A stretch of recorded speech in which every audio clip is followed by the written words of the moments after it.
Good morning, sunshines. This is Quinn. I just wanted to make a quick video because I realized that how much I really understand white people's outrage regarding the rioting and the protests that are happening in Ferguson, and I can also relate to the rioters at the same time.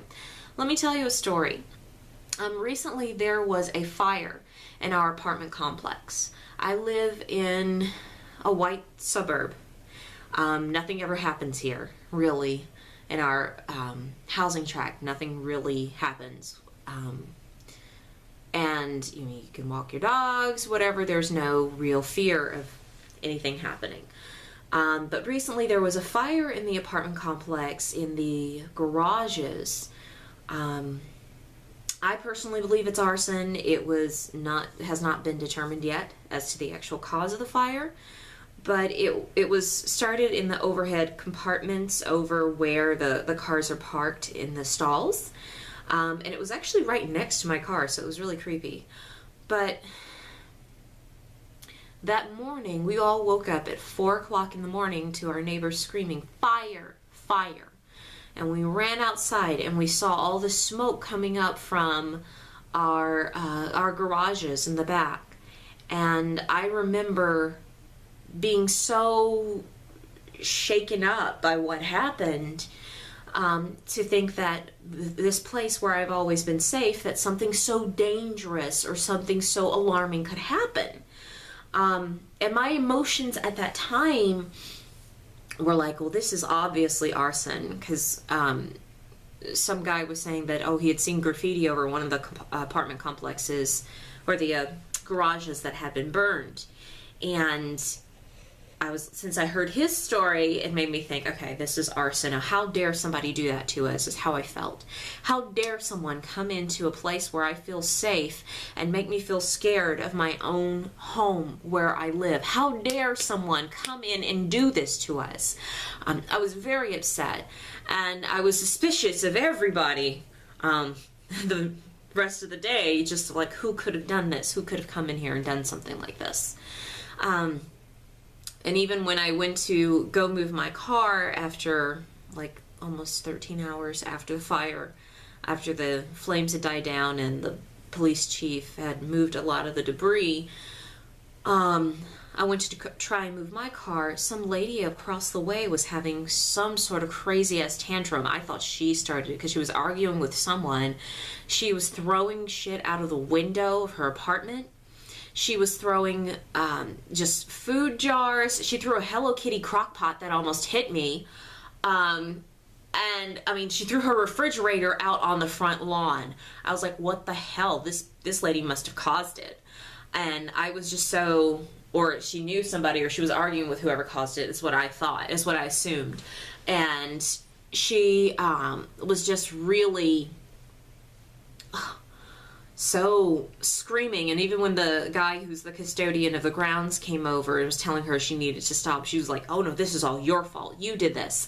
I mean, she was screaming and blaming this man. And so I was blaming this woman, that, oh, she's the one who did this. And eventually the cops were called and the paramedics came and had to subdue her. She had apparently hurt herself in throwing everything, and she was screaming. Point being is, seeing that story with all the craziness and the chaos around it, I'm blaming this woman. I think she did it. Coming to find out, she was also one of the people in our complex whose cars got burned completely. Totally. There were a total of, I think, about 10 cars that were damaged, including mine. I was lucky it was just my tail lights were melted a little. But 4 cars were burned completely, and a majority of cars, their bumpers and taillights were completely melted off in the back. There was damage done to the apartment complex altogether. But I thought this woman, I thought she was the one who started the fire, when reality was she was a person who had lost her car, lost her way to get to and from work, lost her means, and she didn't know how to deal with it. And she was letting loose. And she was white, by the way. And so I see this woman kind of being like the protesters in the city of Ferguson. That she's upset that something happened way beyond her control. That she couldn't do anything about it. And she had been hurt by something way beyond her control. And that's how I see people protesting in Ferguson. That they are hurt by something way beyond their control. And just expressing that anger. So I understand. This is where I'm coming from when I say I understand the rioting. I even understand the looting. Because it's changing something that you can change even though it's not effective. But it's at least expressing it and getting it out. But then I look at myself. I was judging this woman. I was being bigoted and judging another person with their expression of their fears, of their hurt, of their sorrow. Who am I to judge her? I got out lucky. My taillights were just melted. I didn't lose my entire car. My car still runs. It's still a piece of crap, but it still runs. But someone had made me feel unsafe. And I didn't like it. And so I can relate to you, white America, with feeling unsafe because someone is judging the police officers who are there to keep you safe, to protect your property and ideas, to protect your body from harm. And so I get it with you feeling unsafe and judging other people. I get that. Now, here's the real question, though. Who has the greater right to their expression? My feeling unsafe just because how could dare someone do this in my neighborhood? Or someone who actually suffered a loss?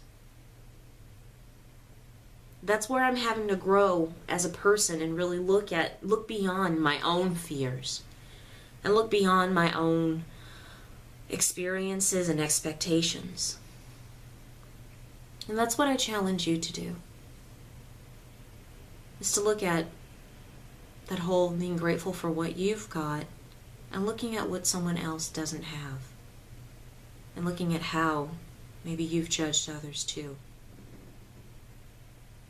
See ya.